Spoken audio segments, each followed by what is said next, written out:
Fala rapaziada, no vídeo de hoje a gente vai comentar sobre Jujutsu Kaisen, que é um dos animes mais populares da atualidade, que fez muito sucesso no passado e em 2023, e hoje a gente vai falar um pouco dele. Não se preocupe, eu não vou falar mal, assim como eu falei mal de Kimetsu, então relaxa aí, que no vídeo de hoje a gente vai falar e pontuar algumas coisinhas que parecem que fizeram a comunidade de fãs de Jujutsu Kaisen ficarem meio decepcionadas. Bom, a gente tem que pontuar que recentemente Jujutsu Kaisen teve um hype muito grande, principalmente por causa do seu último arco. Seu último arco foi muito hypado e muita gente colocava expectativa lá em cima de como seria o final de Jujutsu Kaisen. Essa expectativa e esse hype gigantesco que ficou por causa do final de Jujutsu Kaisen acabou sendo quebrado porque o final não atendeu a expectativa da maioria dos fãs e muita gente acabou se decepcionando. Mas será que realmente Jujutsu Kaisen, analisando agora, toda a obra, toda a trajetória que ela teve, será que Jujutsu Kaisen realmente foi decepcionante? Será que Jujutsu Kaisen realmente foi uma obra incrível, ou foi uma obra mediana, ou foi horrível? É isso que a gente vai falar hoje, mais especificamente. Primeiro a gente vai falar sobre o mais recente, que foi o final de Jujutsu Kaisen. É impossível a gente não notar que a conclusão da obra dividiu bastante a comunidade de fãs. Por um lado, tem aqueles que acharam que o final foi bem diferenciado e interessante, enquanto outras pessoas sentiram que o final ficou muito abaixo da expectativa. Isso nos leva a uma reflexão. Será que o anime não criou um hype tão grande que as pessoas estavam esperando uma coisa absurda? Porque se a gente for pensar bem, a série nunca nos prometeu ser algo absurdo, ser algo absoluto, e sim ser uma obra com uma proposta interessante ali. Mas o que acontece quando o anime se torna um fenômeno mundial? A expectativa vai lá para cima, e quando o final não é o que as pessoas imaginam, a decepção é quase inevitável.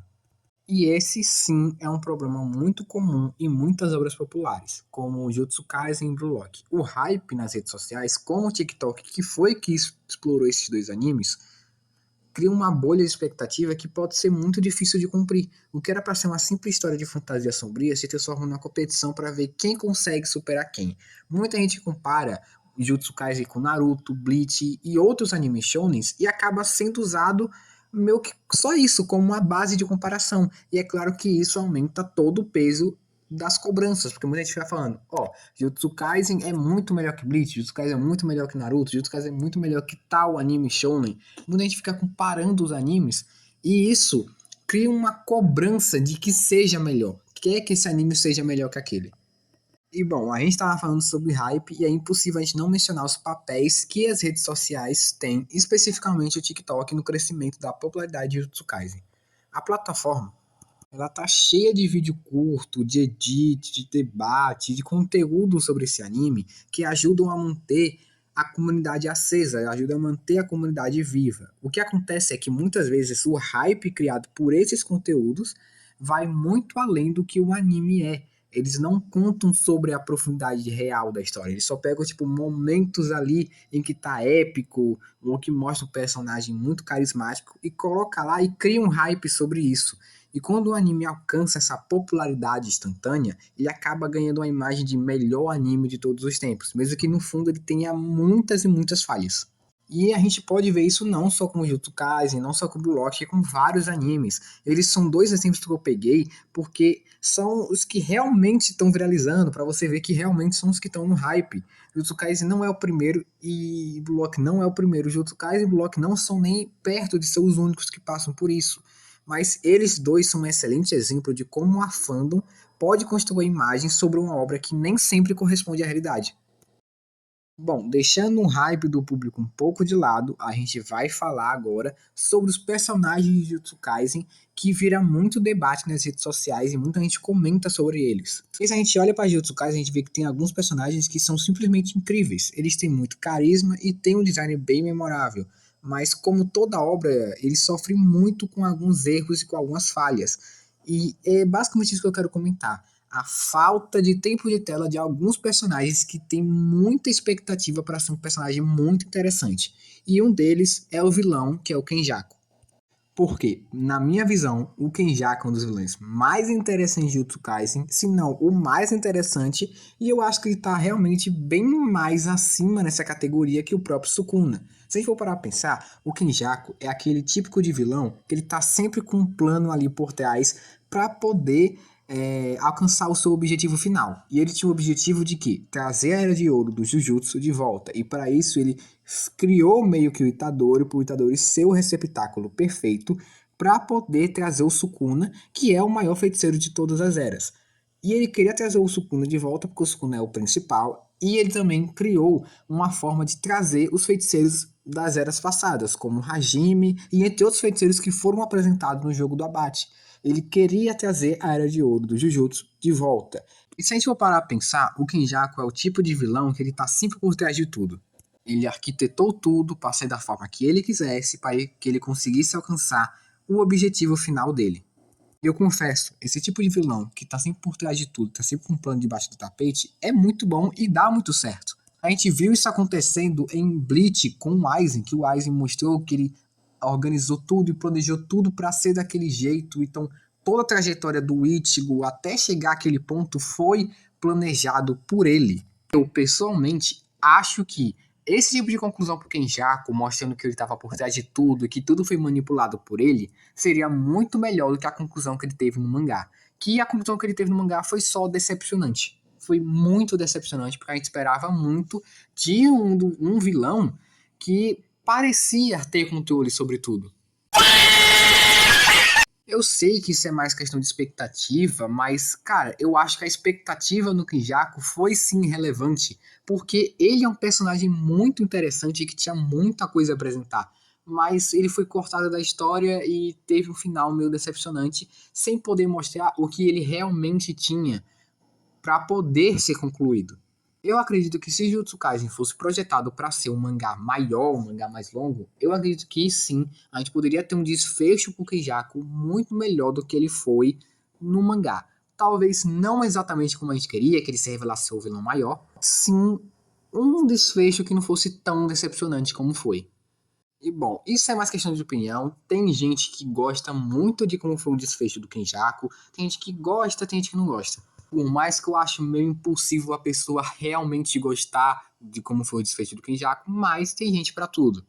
Eu particularmente não gostei. Eu acho que o Kenjaku poderia ter sido melhor aproveitado, poderia ter mais tempo de tela e poderia ter algo ali de especial, porque afinal ele foi só um vilão que trouxe Sukuna de volta e trouxe outros feiticeiros de volta e fez uma baguncinha ali. É basicamente isso. Eu acho que com um pouco que o Kenjaku foi apresentado, ele nos mostrou ser mais interessante, como eu tinha dito antes, que o próprio Sukuna.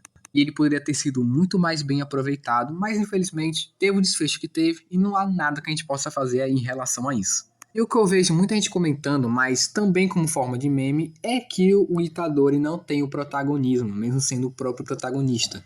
E toda vez que eu vejo alguém comentando sobre isso, eu tiro ainda mais minha conclusão que todo mundo que faz parte da comunidade de fãs de Jujutsu Kaisen é burro. Porque é impossível você assistir o anime ou ler o mangá e não perceber que o Itadori teve sim protagonismo em quase todos os arcos. No arco do jogo da Bate, eles nos apresentaram muitos personagens, como o Hakari, trouxe de volta o Yuta, todos os feiticeiros de outras eras, o Hajime, enfim, apresentou muitos personagens. E meio que o objetivo principal era ajudar o Megumi.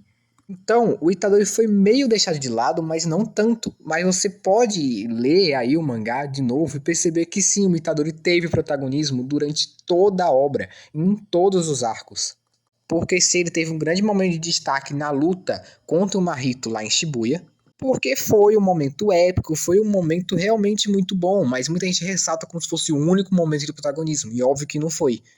Mas enfim, eu poderia fazer um vídeo completo sobre isso, falando sobre o protagonismo de Itadori, mas nesse vídeo aqui eu quero falar sobre a obra em geral e não focar tanto em um único personagem.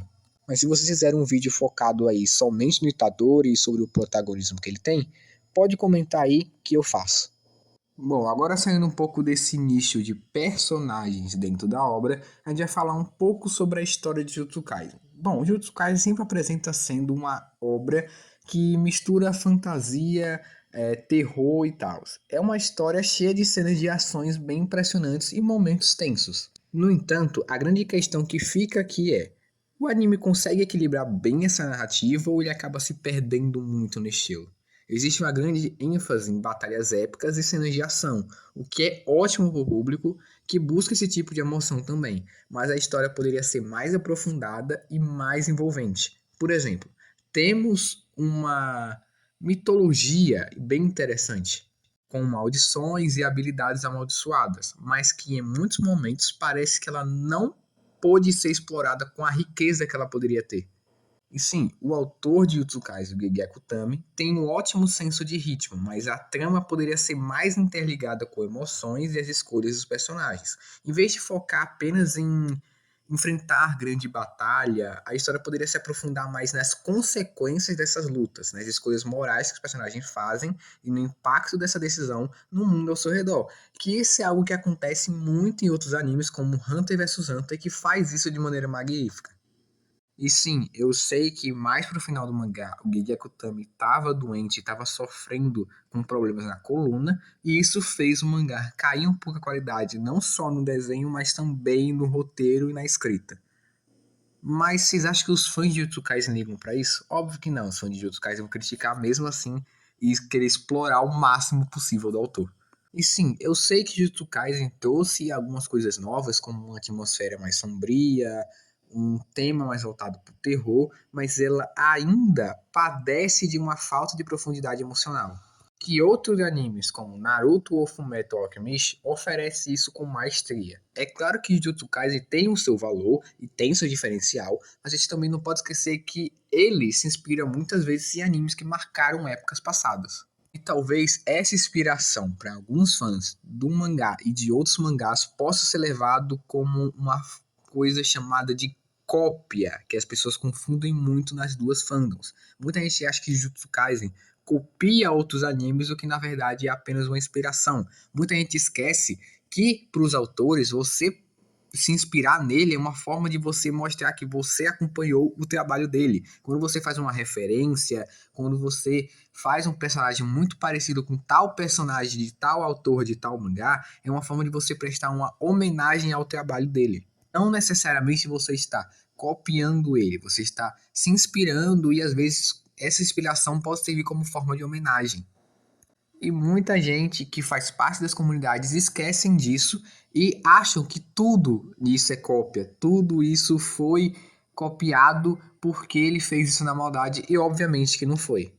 Então, no final das contas, Jujutsu Kaisen foi uma obra que sofreu muito por conta do hype que ele teve. O hype foi muito grande, muita gente hypou tanto o final, tanto o começo, quando ganhou o anime, muita gente hypou o mangá, hypou o anime, só que, infelizmente, ele não era tudo isso que a galera vendia. Muita gente vendia como o melhor shounen da atualidade e ele não atendeu essas altas expectativas. Jujutsu Kaisen tá longe de ser ruim, mas também não tá nem perto de ser perfeito. Jujutsu Kaisen tem muitos erros, principalmente em questão de narrativa, mas isso não torna ele ruim. Então, basicamente resumindo, Jujutsu Kaisen não é uma obra incrível. É uma obra boa e muito interessante, mas se a gente for ver mais de perto o mangá e o anime, a gente percebe que o tempo de vida que Jujutsu Kaisen teve poderia ter sido melhor aproveitado e ter criado mais capítulos para ser desenvolvido e ter mais espaço para mais coisas para ser inseridas dentro do mangá.